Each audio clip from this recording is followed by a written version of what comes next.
Good morning. ठीक है, तो आज अपन जो टॉपिक डिस्कस करने वाले that is conservation of linear momentum. ठीक है, कंजर्वेशन ऑफ मैकेनिकल एनर्जी भी पढ़े थे अपन ने। Conservation of mechanical energy.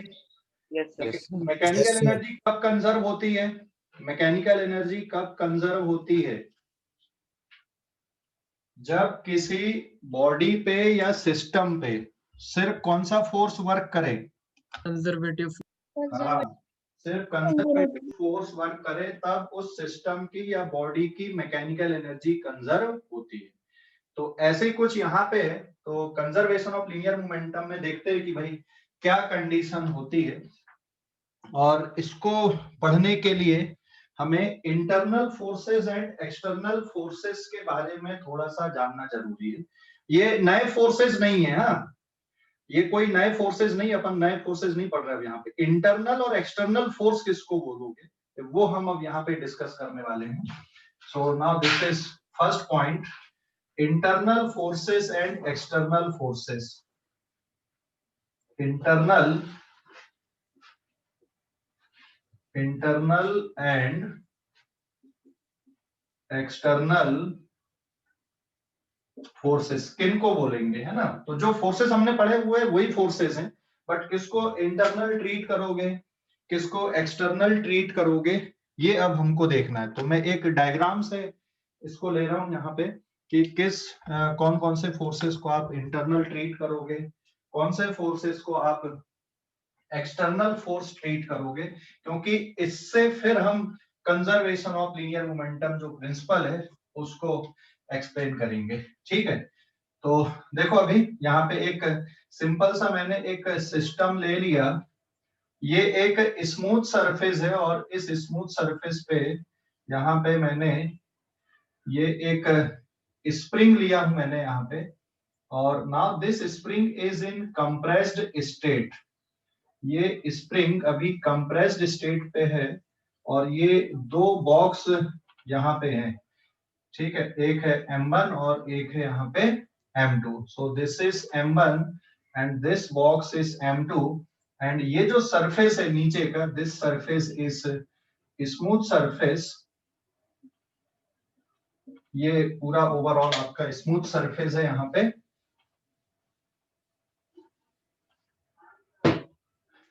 ठीक है, सो दिस इज स्मूथ सरफेस। अब यहाँ पे मैं कुछ फोर्सेस लिख रहा हूं इस पे अभी, हाँ, कुछ फोर्सेस बना रहा हूं मैं यहाँ पे।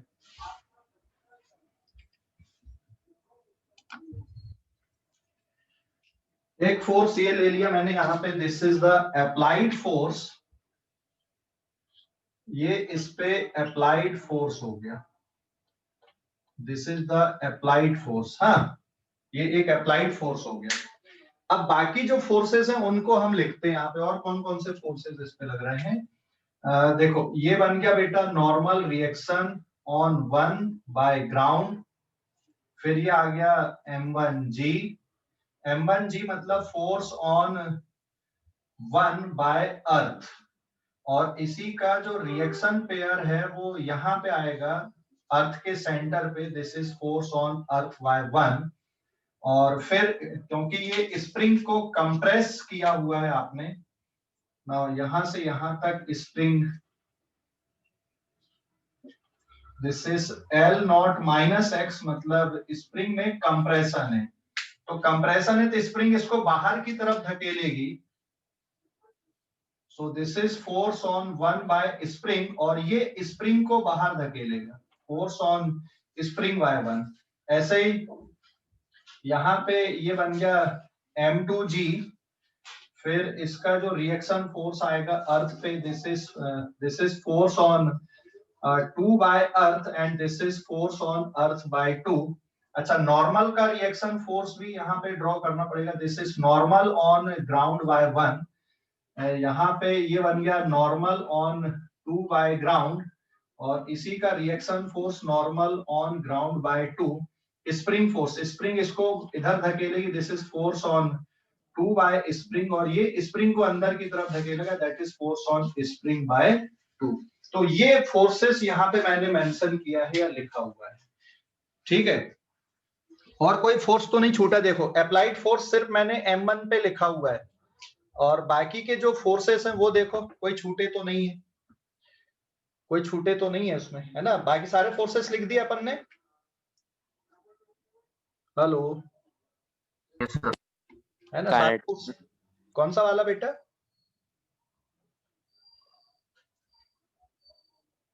अप्लाइड फोर्स सिर्फ M1 पे लिखा है, हाँ मैंने, और कोई फोर्सेस छूटे तो नहीं है, देख लो अभी। फ्रिक्शन, फ्रिक्शन नहीं आएगा ना, स्मूथ सरफेस है ना, फ्रिक्शन नहीं आएगा ना, स्मूथ सरफेस है तो फ्रिक्शन लिखोगे नहीं।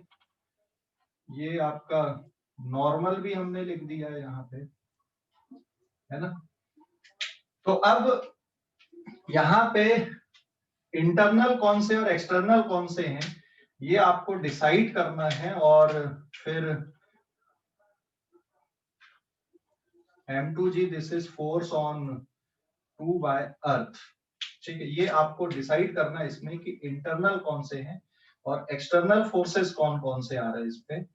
एक सिस्टम में कंसीडर कर ले रहा हूं यहाँ पे, ठीक है। सो this is the diagram here overall. तो अभी देखो यहाँ पे मैंने कुछ सिस्टम लिया, system S1,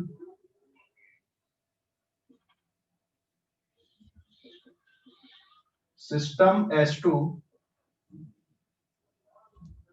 system S3।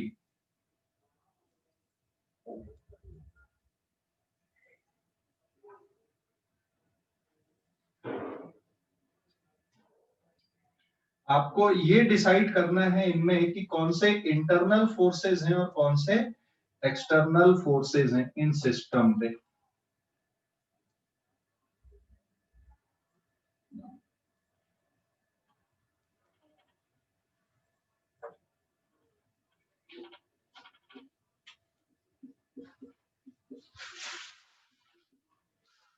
Internal force,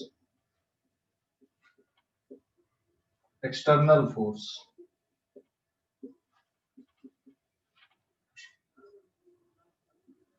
देखो सिस्टम 1 किससे मिलकर बना रहा हूं मैं यहाँ पे, सिस्टम 1 बन गया आपका M1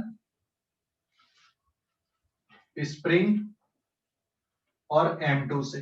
दूसरा सिस्टम आपका बन गया M1 एंड स्प्रिंग अकेला मिला के, और तीसरा system M1 spring M2 ground या फिर अर्थ, ये ग्राउंड या अर्थ, ठीक है। तो अभी सिस्टम समझ गए। सबसे पहला कौन सा सिस्टम आप सोच रहे हैं यहाँ पे? सबसे पहले आप किसको देख रहे हैं भाई? आपने किसको एक सिस्टम इमेजिन कर लिया यहाँ पे, M1 स्प्रिंग और M2। ये बॉक्स स्प्रिंग और M2 अगर सिस्टम है तो इस सिस्टम में कौन से इंटरनल हैं और कौन से एक्सटर्नल फोर्सेस हैं? बताओ जल्दी जल्दी। अगर M1 स्प्रिंग और M2 आपने सिस्टम कंसीडर किया तो इस सिस्टम में कौन से इंटरनल फोर्स दिख रहा है और कौन से एक्सटर्नल फोर्स दिख रहा है? ये डायग्राम से देख के बताना। mg normal. इंटरनल कौन कौन से बेटा यहाँ पे? इंटरनल देख M1 स्प्रिंग F1S, हाँ F1S, F1S, FS1, F2S, देख ये पेयर में आएंगे, F1S FS1, फिर F2S और FS2। FS2 मतलब समझ गया, force on spring bye 2। FS1 मतलब फोर्स ऑन स्प्रिंग बाय 1, ठीक है। और कौन से इंटरनल? बस दो ही इंटरनल दिख रहे हैं यहाँ पे, तो ये दो ही पेयर इंटरनल दिख रहे हैं। तो एक बात ध्यान रखना, जो इंटरनल फोर्सेस आएंगे ये हमेशा पेयर में रहेंगे, आपको पेयर में दिखेंगे, ठीक है, किसी सिस्टम के लिए। जैसे M1G का पेयर ये है, लेकिन ये तो अर्थ के लिए चला गया, आपने उसको सिस्टम नहीं माना है। तो एक्सटर्नल कौन से दिख रहे हैं सिस्टम पे? Applied force is external force, ये अप्लाइड यहाँ पे एक्सटर्नल दिख रहा है। फिर M1 पे ये नॉर्मल आ गया N1G, फिर आ गया M1G, फिर आ गया M2G, normal on 2 by G, ये एक्सटर्नल हो गए, ठीक है, ध्यान दो। इस सिस्टम पे एक्सटर्नल कौन कौन से हो गए? आपका सिस्टम है बॉक्स, स्प्रिंग और M2। तो एक्सटर्नल कौन सा हो गया? इसका वेट एक्सटर्नल हो गया, नॉर्मल एक्सटर्नल हो गया, ये अप्लाइड एक्सटर्नल हो गया, इसका नॉर्मल एक्सटर्नल हो गया और इसका वेट एक्सटर्नल हो गया। इंटरनल कौन से हो गए? F1s, F2s, F2s and FS2, ये इंटरनल हो गए। बाकी जितने भी लग रहे थे इनमें वो एक्सटर्नल की कैटेगरी पे आ गए। अब सिस्टम आप किसको देख रहे हो यहाँ पे? M1 और स्प्रिंग। सिर्फ M1 और स्प्रिंग अगर आपका सिस्टम है, M1 और स्प्रिंग, तो कौन कौन से इंटरनल फोर्स दिख रहे हैं? M1 और स्प्रिंग अगर है तो इंटरनल फोर्स कौन से? M1 and spring. तो फिर यहाँ पे इंटरनल आएगा F1s और FS1, यही अकेला इंटरनल होगा ना। स्प्रिंग और M1 अगर आपका सिस्टम है तो F1s और FS1 यही एक इंटरनल दिख रहा है। एक्सटर्नल कौन कौन से दिख रहे हैं? अब देखो यहाँ पे एक्सटर्नल कौन कौन से आ गए इस पे? applied force, Applied force is external force, normal and mg, N1G, M1G, N2 नहीं, M1 N1G M1G, क्योंकि M2 तो है ही नहीं ना, सिस्टम का पार्ट है ही नहीं, तो इसको सोचोगे ही नहीं। हाँ, लेकिन इसमें स्प्रिंग पे एक और फोर्स लग रहा है FS2, ये भी एक्सटर्नल बनेगा यहाँ पे। स्प्रिंग पे FS2 एक फोर्स है, तो ये भी एक्सटर्नल आ गया यहाँ। तो आपका सिस्टम किससे मिलकर बना यहाँ पे? स्प्रिंग और M1 से। तो अब M1 और स्प्रिंग पे देखो, जो बाहर के फोर्स दिख रहा है, जो दूसरे वाले, वो कौन कौन से? तो ये हो गए यहाँ पे, है ना। अब अगर आपने सिस्टम किसको मान लिया? M1, spring, M2 and ground, ये सभी चारों चीजें आपका सिस्टम है। M1, स्प्रिंग, M2 और ये जो ग्राउंड है आपका अर्थ है, ये भी सिस्टम का पार्ट है। तो इंटरनल कौन कौन से हो गए? तो अब यहाँ पे देखोगे आप, इंटरनल बहुत ज्यादा आपको दिख रहे हैं। That is F1s, FS1, F2s, FS2, N1G, NG1, N2G, NG2, M1G, तो इसका रिएक्शन पेयर हो गया फोर्स ऑन अर्थ बाय 1, और M2G, इसका रिएक्शन फोर्स हो गया फोर्स ऑन अर्थ बाय 2। तो ये सभी इंटरनल आ गए। एक्सटर्नल सिर्फ यहाँ पे एक ही फोर्स एक्सटर्नल बच रहा, दैट इज अप्लाइड फोर्स। बाकी सब कैसे हो गए? यहाँ पे इंटरनल फोर्स हो गए। तो अगर आपने सिस्टम किसको कंसीडर कर लिया? M1, स्प्रिंग, M2 और ग्राउंड, चारों को मिला के आपने सिस्टम ले लिया, तो ये सभी जो पेयर आपको दिख रहा है, ये सब कैसे हो गए? इंटरनल हो गए। और सिर्फ एक ही बचा यहाँ पे एक्सटर्नल, कौन सा वाला? अप्लाइड फोर्स बचा। समझ गए या नहीं? हेलो, अरे समझ गए या नहीं? सर और एक बार समझाना। हाँ, एक मिनट। इंटरनल और एक्सटर्नल का मतलब समझ गए? इंटरनल फोर्स मतलब जो सिस्टम के पार्ट हैं, ठीक है। एक्सटर्नल मतलब जो सिस्टम पे बाहर से लग रहे हैं। तो किसी सिस्टम के लिए कोई फोर्स इंटरनल का काम कर रहा है, जबकि दूसरे सिस्टम के लिए वही फोर्स एक्सटर्नल फोर्स का काम कर रहा है। देख, यहाँ पे M1G और M2G इंटरनल फोर्स है, लेकिन यहाँ पे पहले वाला जो सिस्टम है आपका, इसमें M1G और M2G कौन सा हो गया? एक्सटर्नल फोर्स हो गया। क्यों? क्योंकि पहले वाले सिस्टम में आपने M1, स्प्रिंग और M2 को सिस्टम माना है, तो M1G और M2G क्या है यहाँ पे? एक्सटर्नल है। नॉर्मल क्या है यहाँ पे? एक्सटर्नल है। लेकिन यहाँ पे आपने सिस्टम किसको मान लिया? M1, M2, स्प्रिंग और ग्राउंड, सबको सिस्टम मान लिया, सिस्टम का एक ही पार्ट मान लिया। तो फिर ये जो सभी हैं, ये जितने भी यहाँ पे पेयर दिख रहे हैं आपको, ये सब किसके पार्ट हो गए? इंटरनल फोर्सेस के पार्ट हो गए। समझ गए या नहीं? अरे समझ गए?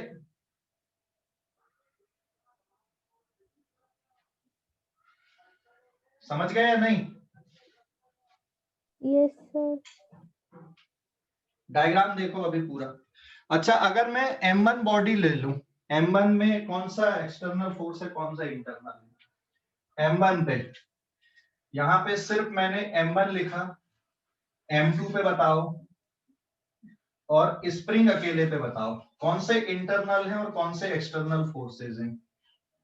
इन पे इंटरनल और एक्सटर्नल फोर्सेस के बारे में बताओ। so M1 पे इंटरनल नहीं है, एक्सटर्नल N2G और M1G। Internal and external. M1 पे इंटरनल कौन से हैं? M1 पे कोई इंटरनल फोर्स नहीं है, M2 पे कोई इंटरनल नहीं है, स्प्रिंग पे अकेले पे कोई इंटरनल नहीं है, ठीक है।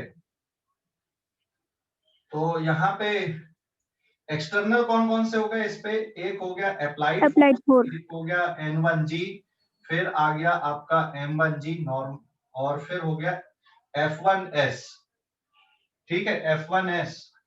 अरे समझ गए कि नहीं? Yes, sir. Yes, sir. इस पे आ जाएगा आपका F1S। फिर M2 पे एक्सटर्नल फोर्स कौन कौन से हो गए? M2G हो गया, N2G, N2G, नॉर्मल N2G हो गया, और फोर्स ऑन 2 बाय स्प्रिंग हो गया एक। फिर स्प्रिंग अकेले पे देखोगे तो इंटरनल तो कोई है ही नहीं, एक्सटर्नल फोर्स जरूर है इस पे, that's is force on Force spring 1. By 2 and force on spring by 1, ये एक्सटर्नल फोर्स हो गए, ठीक है। समझ गए अभी? Yes, sir. हाँ सर। अच्छा, M1 और M2 सिस्टम बन जाएगा कि नहीं आपका? डायरेक्ट कनेक्टेड है क्या ये M1 और M2? M1 और M2 से मिलकर सिस्टम बनेगा कि नहीं बनेगा? बनेगा सर। बन जाएगा, हाँ। फिर इंटरनल फोर्स कौन से आएंगे M1 और M2 को अगर आप सिस्टम मानते हो तो? कोई भी नहीं, कोई भी नहीं सर। है ना, क्योंकि M1 और M2 के बीच में जो फोर्स है वो कोई भी नहीं है ऐसा डायरेक्ट कनेक्ट करने वाला, स्प्रिंग के थ्रू ये कनेक्ट हो पा रहा है वहां पे। तो M1 और M2 can be a system, but उनमें कोई इंटरनल फोर्स यहाँ पे डायरेक्ट आपको नहीं दिख रहा है। समझ गए? अरे समझ गए या नहीं? Yes. तो इंटरनल फोर्स और एक्सटर्नल फोर्स की कॉन्सेप्ट क्लियर हो गई अभी, कि किसको इंटरनल बोलोगे, किसको एक्सटर्नल बोलोगे, इंटरनल किसको बोलोगे, एक्सटर्नल फोर्स किसको बोलोगे, ये कॉन्सेप्ट क्लियर हो गई? Yes sir.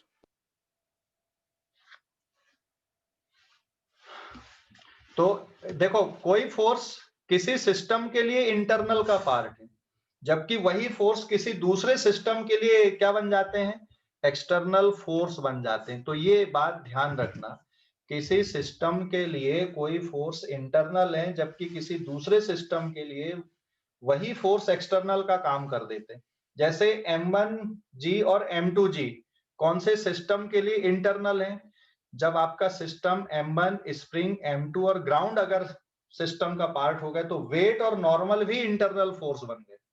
जबकि अगर ग्राउंड को आप या अर्थ को आप सिस्टम का पार्ट नहीं बोल रहे हो तो M1G, M2G and normal reaction ये किसके पार्ट हैं? फिर वहां पर एक्सटर्नल फोर्स के पार्ट हो जाते हैं, ठीक है। समझ गए ना? तो इंटरनल फोर्स और एक्सटर्नल फोर्स कुछ नया अपन नहीं पढ़ रहे, जो अपन ने पहले पढ़ा हुआ है वही फोर्सेस हैं ये, ठीक है। क्लियर हो गए? बस आपको ये देखना कि सिस्टम क्या ले रहे हो आप, और उस पे इंटरनल कौन से और एक्सटर्नल कौन से। क्लियर हो गया अभी? इंटरनल देखते टाइम हमेशा ध्यान रखो कि पेयर वाले फोर्सेस आप लिखो, एक्सटर्नल में आपको पेयर वाले फोर्सेस नहीं लिखना। हालांकि जैसे M1 स्प्रिंग एंड M2 में आप देखोगे सभी के मैंने पेयर भी बनाया है, बट वो सिस्टम का पार्ट नहीं, इसलिए मैंने वहां पे इंटरनल पे नहीं लिखा। N1G का जो पेयर है NG1 पहले वाले सिस्टम में, S1 सिस्टम में इंटरनल में नहीं लिखा हूं मैंने। क्यों? क्योंकि ग्राउंड को आपने सिस्टम का पार्ट नहीं माना है इसलिए, ठीक है। तो इंटरनल फोर्सेस में जो सिस्टम के अंदर के जो फोर्सेस हैं, उसके पार्ट के अंदर के जो फोर्सेस है वही इंटरनल आएंगे, और बाहर से जो भी फोर्स लगेंगे उस सिस्टम के बाहर से, वो एक्सटर्नल की कैटेगरी में आ जाएंगे, ठीक है। क्लियर हो गया? इतना क्लियर हो गया? Hello, yes sir. स्क्रीनशॉट ले लो इस पेज का।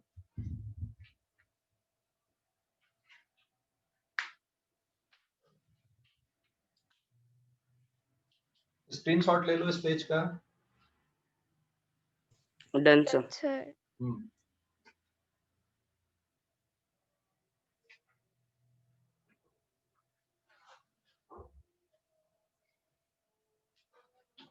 अब हम आगे आते हैं अगली कॉन्सेप्ट पे, conservation of linear momentum principle अपन समझते हैं।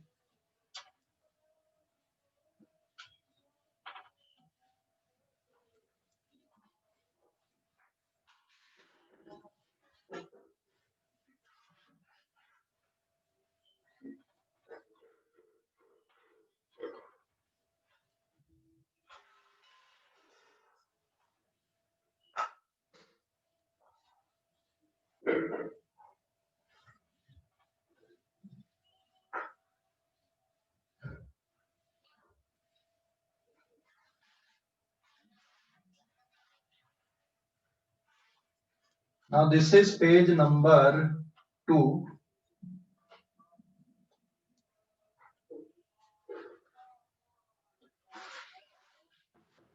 पेज नंबर 2 अब ठीक है, देखो पेज नंबर 2 पे अब हम देख रहे हैं यहाँ पे conservation of linear momentum principle. ठीक है, conservation of linear momentum principle ये डिफाइन कर रहे हैं अपन। कंजर्वेशन ऑफ लीनियर मोमेंटम ये कब होता है, मतलब हेडिंग को अपन डिस्कस कर रहे हैं। Now from Newton second law, Newton second law पढ़े ना अपन ने, फ्रॉम क्या डेफिनेशन इसकी, Newton second law. Newton second law की डेफिनेशन याद है क्या होती है? न्यूटन सेकंड लॉ,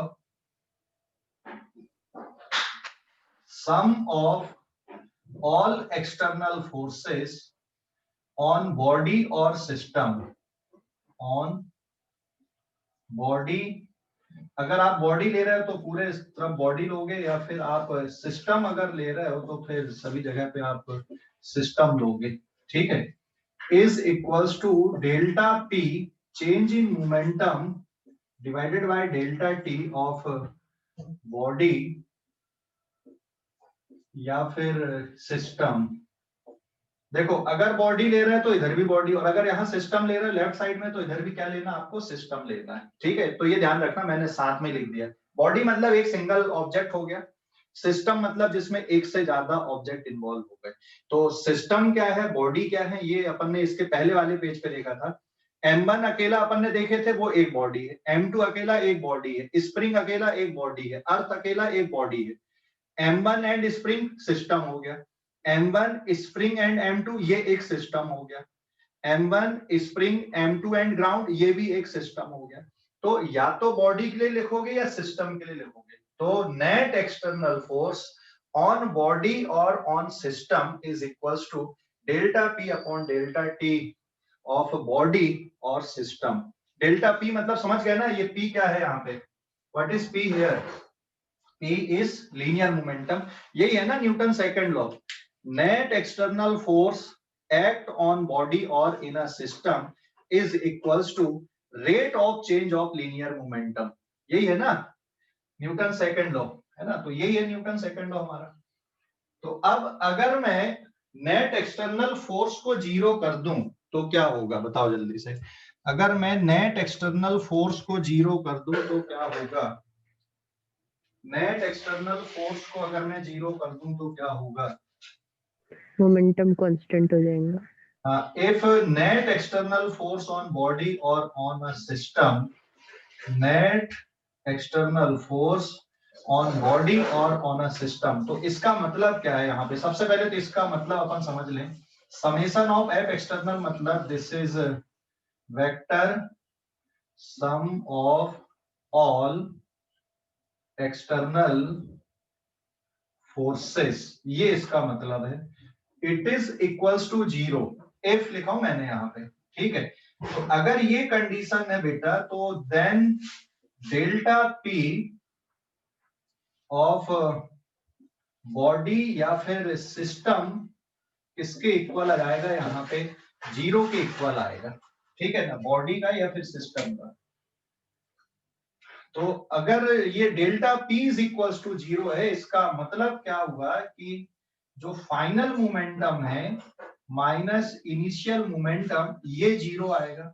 इसका मतलब क्या हो गया? Final momentum is equals to initial momentum. और इसका भी मतलब क्या हो गया कि मोमेंटम कैसा है यहाँ पे? Momentum vector is constant. तो ये जो स्टेटमेंट है इतनी पूरी कि अगर किसी बॉडी या सिस्टम पे नेट एक्सटर्नल फोर्स जीरो है तो ये जो टर्म होता है इसी के कारण conservation of linear momentum principal apply होता है। तो ये कंजर्वेशन ऑफ लीनियर मोमेंटम, ये भी कंजर्वेशन ऑफ लीनियर मोमेंटम है।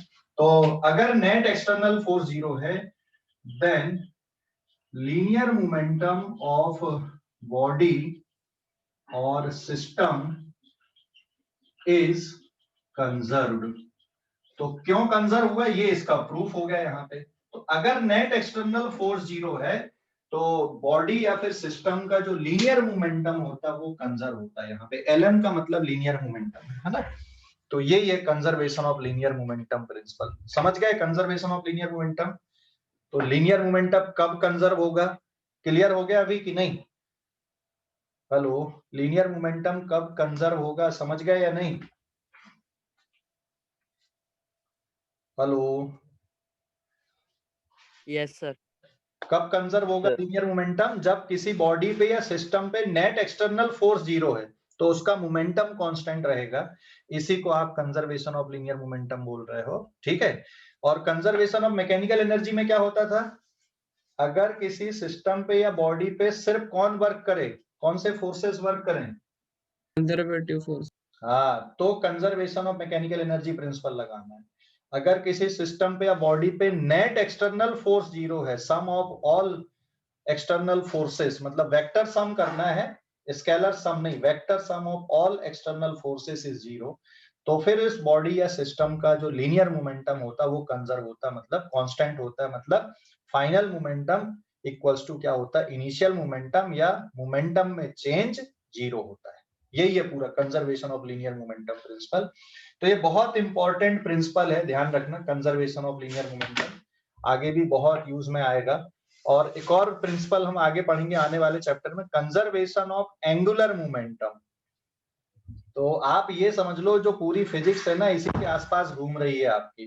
Conservation of energy, conservation of linear momentum, conservation of mechanical angular momentum, जो पूरी फिजिक्स है आपकी फिर इसी के आसपास चल रही है आपकी। मतलब जो भी आप डेरिवेशन करते हो, जो भी आप सॉल्व करते हो क्वेश्चन को, ये इन्हीं के आसपास चीजें घूमती रहती हैं आगे के चक्कर में। हाँ, जो बेसिक डेफिनेशन है फोर्स की, कि फोर्सेस क्या होते हैं वो तो अलग ही हो गया, न्यूटन्स लॉ ऑफ मोशन हो गया, है ना। तो ये सब बेसिक डेफिनेशन है और फिर आगे की जो फिजिक्स है बस इसी के आसपास आपकी चल रही है, ठीक है। तो ये हाँ बोलो सर, इसको खत्म कर देते बचेगा ही नहीं कुछ, मतलब फिर कुछ बचेगा ही नहीं ना सर, फिजिक्स से छुटकारा। ऐसा नहीं ना, लेकिन देख फिजिक्स से ऐसा छुटकारा थोड़ी, ये लॉ बस इतने ही लगते, लेकिन आप जो भी सिचुएशन देखोगे हर कहीं पे ये मिलेंगे आपको। आगे जितने भी आप तुम थ्योरी पढ़ने वाले हो हर कहीं पे कंजर्वेशन ऑफ एनर्जी लगेगा, तो कहीं पे कंजर्वेशन ऑफ मैकेनिकल एनर्जी लगेगा, तो कहीं पे कंजर्वेशन ऑफ लीनियर मोमेंटम लगेगा, या कंजर्वेशन ऑफ एंगुलर मोमेंटम लगेगा। तो हर कहीं पे यही चीजें मिलेंगी अब आपको कैलकुलेशन के लिए, ठीक है। तो सिचुएशन ऐसी बहुत सारी हैं, तो हमको अब डिफरेंट डिफरेंट सिचुएशन पढ़ने, लॉ बेसिकली इतने ही लगने वाले आगे भी, ध्यान रखना, ठीक है। तो स्क्रीनशॉट ले लो इस पेज का। सर, इसकी कोई एक सिचुएशन बताओ ना। आ रहा है ना अपन अभी सिचुएशन गन बुलेट सिस्टम में, तब तो क्लियरिटी आएगी। नहीं सर, वो कल मजा नहीं आया सर, वो पढ़ के दूसरी वाली बताओ ना। नहीं, अभी वही वाली पढ़ना पड़ेगा पहले। स्क्रीनशॉट लो इस पेज का। Done, sir.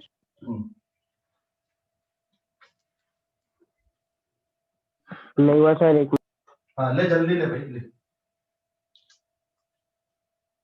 सर मैं री एंटर कर रहा हूँ। हाँ कर ले जल्दी से। स्क्रीनशॉट ले लिए?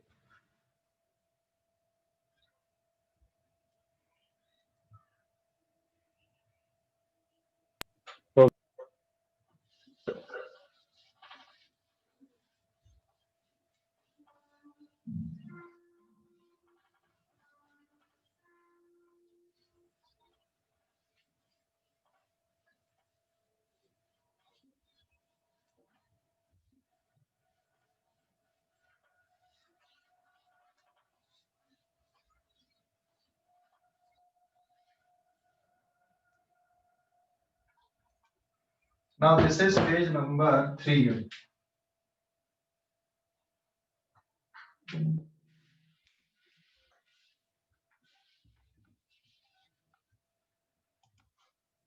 पेज नंबर 3 है ना, देखो अभी इस पे पेज नंबर 3 पे अब हम यहाँ पे इसको एक एग्जांपल से समझ रहे हैं, conservation of linear momentum principle को। Now that is gun and bullet system. Gun and bullet system हमने लिया यहाँ पे, और अब कंजर्वेशन ऑफ लीनियर मोमेंटम पूरा जो प्रिंसिपल है इसको अपन अब समझते हैं यहाँ पे। Now this is gun bullet system, ठीक है। गन बुलेट सिस्टम में मैं यहाँ पे सिचुएशन ड्रॉ कर दे रहा हूँ।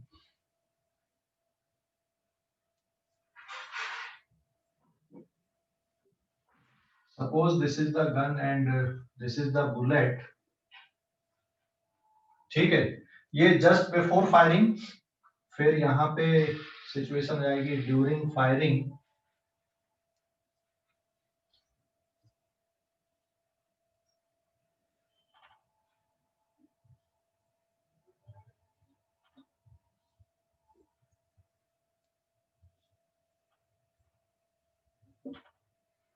एंड नेक्स्ट सिचुएशन आएगी। देखो गन का मैंने डायग्राम नहीं बनाया है, ये सिंबॉलिक डायग्राम है बेसिकली, ये गन बुलेट के, ठीक है।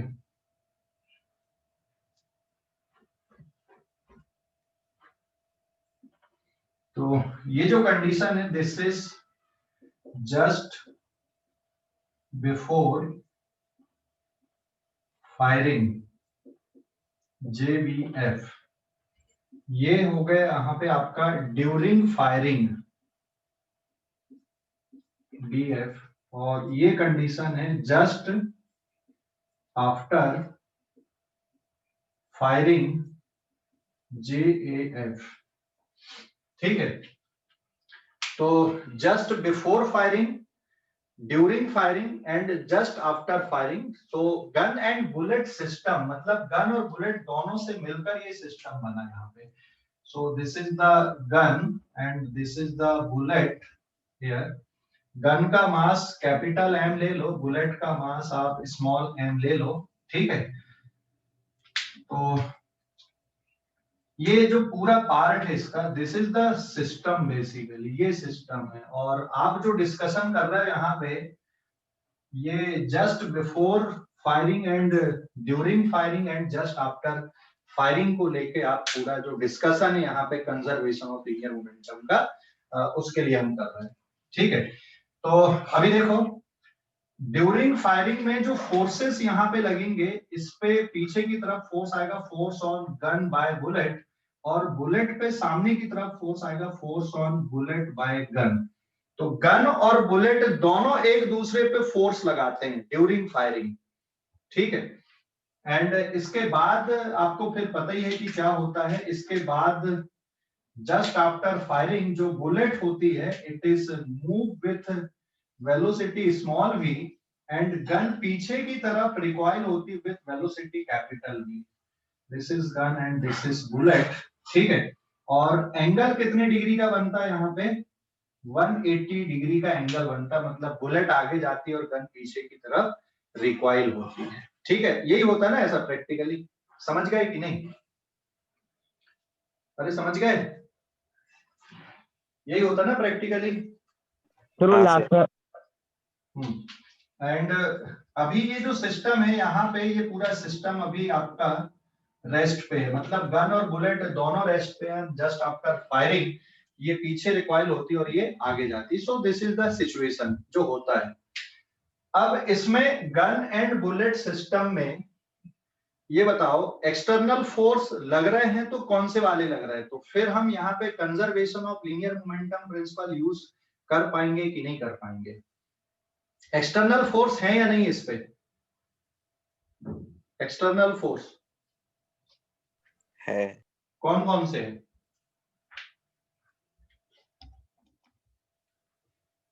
एक्सटर्नल फोर्स नहीं है सर।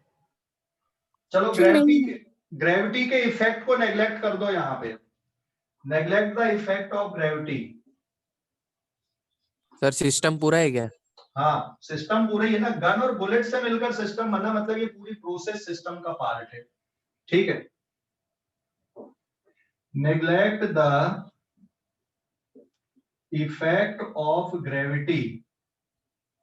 अगर ग्रेविटी को लोगे, जो प्रैक्टिकल सिचुएशन होती है, प्रैक्टिकल सिचुएशन मतलब समझ गए आप, जैसे गोली चला रहे बंदूक को होल्ड करके, तो ग्रेविटी भी लग रही है उस पे, गन एंड बुलेट पे। तो ये तो एक्सटर्नल फोर्स हो गया ना आपने, क्योंकि सिस्टम गन और बुलेट को मान लिया है।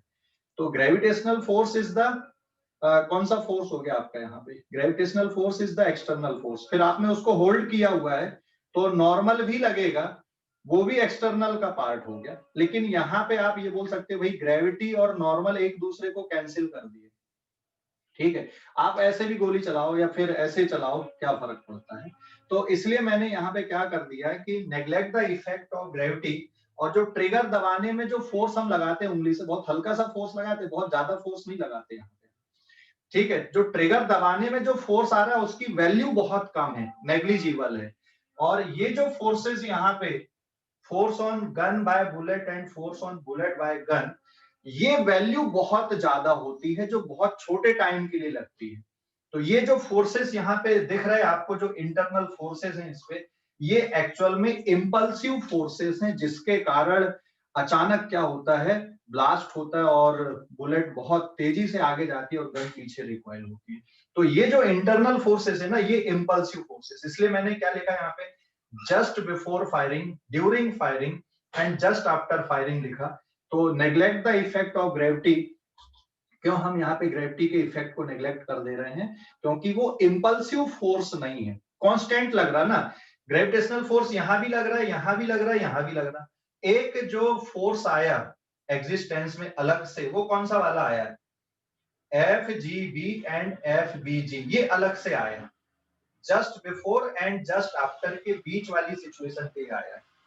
mg जो लग रहा है, mg यहां भी लग रहा है, यहां भी लग रहा है, यहां भी लग रहा है, तो उसका जो इफेक्ट है overall just before and just after में नहीं है। इसके बाद आपको दिखेगा कि जब बैरल से बुलेट आगे निकल जाएगी तो फिर ये ग्रेविटी के कारण नीचे गिरेगी, समझ गए ना। तो उसका जो इफेक्ट है mg का, वो आपको बाद में देखेगा, बट ये जो पूरी प्रोसेस होती है ये फ्रैक्शन ऑफ सेकंड पे होती है। तो इसलिए कंजर्वेशन ऑफ लीनियर मोमेंटम, आप बुलेट को ऐसे करके करो या फिर ऐसे चलाओ बंदूक को, या फिर ऐसे हॉरिजॉन्टल चलाओ, इससे कोई फर्क नहीं पड़ेगा, हम लगा ले रहे हैं यहाँ पे conservation of linear momentum principle. But actual अगर बोलोगे कि एक्चुअल प्रैक्टिस में ये कंजर्वेशन ऑफ लीनियर मोमेंटम हो रहा है क्या, तो नहीं हो रहा है। 99% तक आपका हो रहा है, बट 1% की जो बात आ रही है वो ग्रेविटेशनल फोर्स हो गया, ठीक है। और आप ट्रिगर भी दबा रहे हो तो वो भी एक फोर्स आ रहा है वहां पे, वो भी एक एक्सटर्नल फोर्स हो गया, क्योंकि आपका सिस्टम कौन सा है, गन एंड बुलेट है। तो 99% कंजर्व हो रहा है, 1% नहीं हो रहा है, वो हम 1% को छोड़ दे रहे हैं यहाँ पे। समझ गए कि नहीं, अरे समझ गए या नहीं, हेलो, अरे समझ गए या नहीं? Yes sir. हाँ, 99.9% भी बोल सकते हो कितना कंजर्वेशन हो रहा है लीनियर मोमेंटम का, 1% नहीं हो रहा। किसके कारण नहीं हो रहा वो 1%? ग्रेविटी का इफेक्ट हो गया, आप ट्रिगर दबा रहे हो उसका इफेक्ट हो गया। चलो उनको भी हटा सकते हो आप, ऑटोमेटिक गन सोच लो, आप वॉइस कमांड दे दो वहां पे गन को कि चल गोली चल जाए, तो गोली ऑटोमेटिकली चल जाएगी। ऐसा हो सकता है आगे, हो सकता है कि नहीं? अरे वॉइस कमांड से भी गोली चल सकती है ना। Yes sir.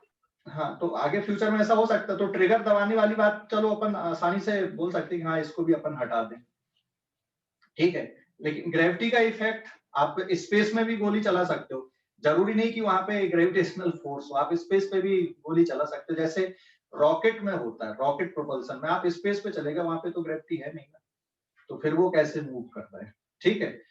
तो इसलिए हम यहाँ पे ग्रेविटी के जो इफेक्ट है उसको हटा दे रहे हैं हम यहाँ पे कैलकुलेशन के लिए। लेकिन ये इसका जो इफेक्ट है ग्रेविटी का, ये जस्ट कहाँ पे अपन हटा रहे हैं, just before and just after के जो प्रोसेस हो रही है उस पे अपन हटा रहे हैं। तो neglect the effect of gravity just before firing and just after firing, इस प्रोसेस के लिए हमने इसको हटा दिया है, ठीक है। तो अब इसमें कोई और दूसरे एक्सटर्नल फोर्स नहीं लग रहा है। मान लो आपने बंदूक को मान लो कहीं पे जमीन पे रख दिया है, ठीक है, तो नॉर्मल भी आ गया, ग्रेविटी भी आ गई, तो नॉर्मल और ग्रेविटी तो वैसे ही कैंसिल आउट हो गए, आपको होल्ड करने की जरूरत नहीं बची। आप ऐसे गोली चला रहे हो या फिर ऐसे चला रहे हो या ऐसे चला रहे हो या ऐसे चला रहे हो, तो आप कैसे भी चलाओ, बस मैं यहाँ पे ये बोल रहा हूँ कि 99.9% यहाँ पे लीनियर मोमेंटम इस डायरेक्शन में, along the line of impact के डायरेक्शन में, just before, during and just after conserve हो रहा है, ठीक है। वो 1% को हम अभी छोड़ दे रहे हैं। क्लियर हो गई बात अभी कि नहीं? Hello, yes sir. ओके। तो क्योंकि ये जो लाइन है जिस डायरेक्शन में ये इंपल्सिव फोर्स आए, तो इस डायरेक्शन में इंटरनल फोर्स है ये दोनों गन और बुलेट के, तो इसलिए इस डायरेक्शन में इसका लीनियर मोमेंटम क्या होगा, कंजर्व होगा। तो along the line of impact along line of impact. Line of impact मतलब ये जो लाइन है यहाँ पे, जिस डायरेक्शन पे ये कौन से फोर्स आए, इंटरनल फोर्स आए, along the line of impact मतलब along FGB and FBG, ठीक है, लीनियर मोमेंटम इज कंजर्व्ड। इस डायरेक्शन में लीनियर मोमेंटम कंजर्व है क्योंकि एक्सटर्नल फोर्स है नहीं, तो इसलिए इस डायरेक्शन में आप लीनियर मोमेंटम कंजर्वेशन प्रिंसिपल यहाँ पे यूज कर सकते हो। तो इक्वेशन क्या आएगी, what is total initial momentum, this is total initial momentum just before firing is equals to total momentum during firing is equals to total momentum just after firing. यहाँ पे मैंने सम लिखा मोमेंटम का, क्यों सम लिखा बता सकते हो कोई, क्या सम क्यों लिखा मैंने, वेक्टर सम क्यों लिखा बता सकते हो, क्योंकि दो ऑब्जेक्ट हैं, अगर एक ही ऑब्जेक्ट होता तो सिर्फ P लिख देते, अब दो ऑब्जेक्ट हो गए, गन और बुलेट मिलके ऑब्जेक्ट बन गया ना, इसलिए आपने सम लिखा यहाँ पे मोमेंटम का। तो देखो अभी ये पूरा सिस्टम आपका रेस्ट पे है, तो मास into velocity of gun is 0 plus small m into velocity of bullet is 0। यहाँ पे क्योंकि मोमेंटम में तो जो ड्यूरिंग इंपैक्ट हो रही है, यहाँ पे जब ये इंटरनल फोर्सेस लग रहे हैं, तो आप इक्वेशन ऐसी लिख सकते हो, force into G by B plus force into B by G, और इसका इंटीग्रेशन कर दो तो टोटल मोमेंटम मिल जाएगा, but it is also equals to 0।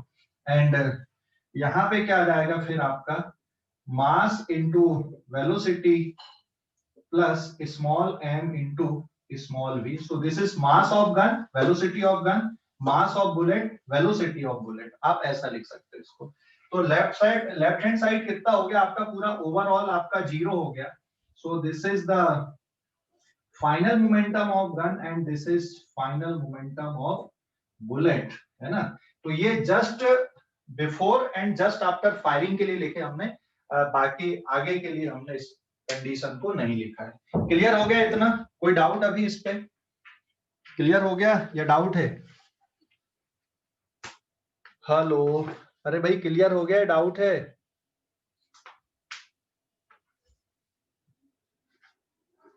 Clear हो गया या डाउट है, जल्दी बताओ। Clear sir. हाँ, स्क्रीनशॉट ले लो इस पेज का। 1 मिनट सर देखने दो। हाँ, देखो। दिल की पतंग थोड़ी उड़ी जाए,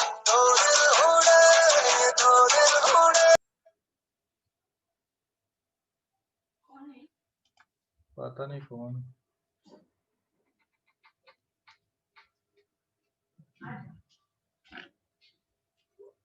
समझ गए?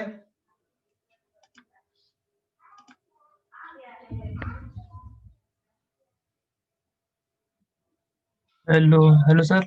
हाँ बोलो। सर कल छुट्टी होना ना सर? काहे की छुट्टी होना कल रे भाई? संक्रांति देना सर। नहीं, क्लास है उसके बाद फिर करो, पढ़ाओ। सर क्या कुछ भी क्या सर? क्या? सर हमारी कोई फीलिंग नहीं है क्या सर? अरे भाई ये पहले पढ़ लो, उसके बाद बाद में बातें करना। क्या करूँ सर, मैं मर जाऊँ? मेरी कोई फीलिंग नहीं है। पानी भी पानी। सर छुट्टी दो ना सर। सर कल सबको छुट्टी। यस सर होना सर। अरे पहले Yes, इसको पढ़ो sir. पहले, अभी उसके बाद। सर एक दिन का तो माहौल रहता सर। यस सर, ऐसा मत करो सर। क्लास कर आना लेना, डाउट में मत आना भले, नहीं क्लास ना कर लेना सर, सुबह सुबह। नहीं कौन सा ना सुबह से सर, पतंग उड़ाते डाउट में तो वैसे भी नहीं आते सर। कि भाई रिकॉइल वेलोसिटी कितनी आ रही है यहाँ पे, कुछ एक और छोटा सा टर्म और एक्सप्लेन कर दूं मैं। स्क्रीनशॉट हो गया इस पेज का? तो लेफ्ट हैंड साइड मतलब यहाँ पर का लीनियर मोमेंटम कितना, 0, यहाँ पर भी 0, यहाँ पर भी टोटल सम 0 है, ध्यान रखना। तो total linear momentum just before firing, just during firing and just after firing is 0। लेकिन सिर्फ गन अकेले का मोमेंटम देखोगे तो वो अब 0 नहीं हुआ, बुलेट अकेले का मोमेंटम 0 नहीं हुआ, दोनों का वेक्टर सम कितना हुआ, यहाँ पर 0 हुआ। ठीक है, तो हम इस इक्वेशन को सीधे सीधे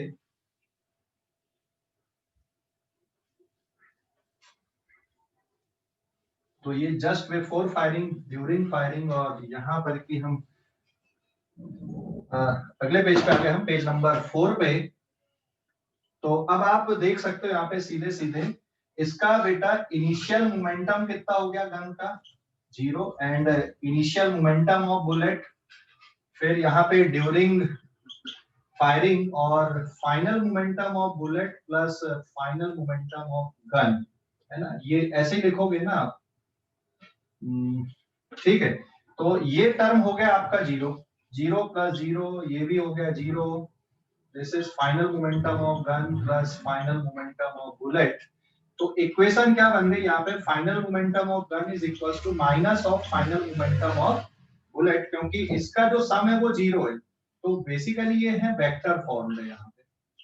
इसलिए एंगल कितने डिग्री का है, मैग्नीट्यूड तो सेम है दोनों का, लेकिन एंगल कैसा यहाँ पे 180 डिग्री का है। इसका मोमेंटम आफ्टर फायरिंग इस साइड पे आएगा और इसका momentum after firing left side पे आएगा, और दोनों का वेक्टर सम 0 है लेकिन मैग्नीट्यूड अलग अलग, मैग्नीट्यूड सेम है, वेक्टर सम 0 है, और आप इसको इस तरह से लिख सकते हो। ठीक है, और इसी के कारण फिर यहाँ पे mass into velocity of gun is equal to minus of mass into velocity of bullet.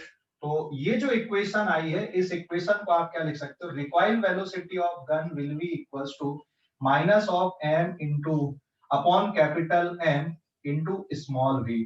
तो ये जो टर्म आया आपका, this is the recoil velocity of gun, ये इस इक्वेशन से निकल के आएगी। तो अभी आप लोग सोचो कि जो गन होती है ना, उसका मास ज्यादा क्यों रखते हैं, गन का मास ज्यादा क्यों रखते हैं? बुलेट का मास 100 ग्राम 200 ग्राम होता है, लेकिन गन का मास 5 इंजर्ड नहीं होने से सर, शोल्डर। हाँ, देखिए रिकॉइल वेलोसिटी में क्या है, small m upon capital M into v है ना। गन का मास आप जितना ज्यादा रखोगे, रिकॉइल वेलोसिटी उतनी कम होगी, यही है ना।